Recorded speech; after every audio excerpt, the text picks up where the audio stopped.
Okay, inverses of functions, Unit 1.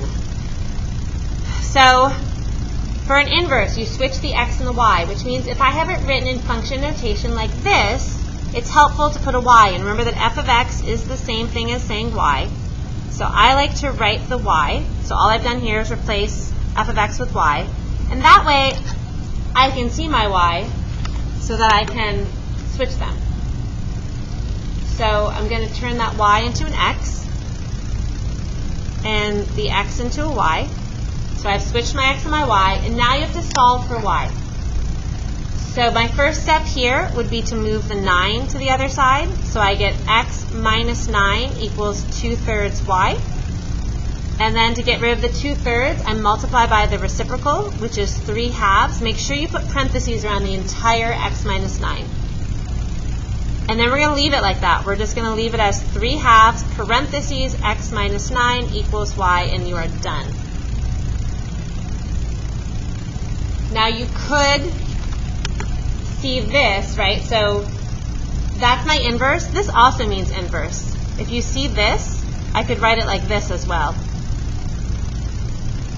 That means inverse. That means the inverse of a function. If I have a graph with an inverse, I need to get some points, and I'm going to switch them. So if I get some points from this graph, I can see this point here is 1, 2, 3. So -3, -1. This point I'm going to kind of estimate is -2, 0. This point is -2, -2. We're going to kind of estimate this point to be 1, 1. And this point to be 1, 1, 2, 3, -3. So those are my points that I picked off from these 5 dots. And now I'm just going to switch them. So all those y's become my x's, and these x's become my y's, and I'm going to regraph.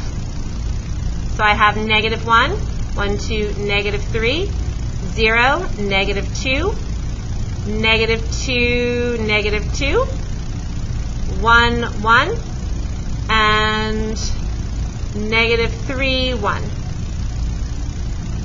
So here's my new graph. So inverse means switch the x and the y. If it's an equation, you need to switch and solve for y. If it's a graph, make some points, and then just switch them and regraph.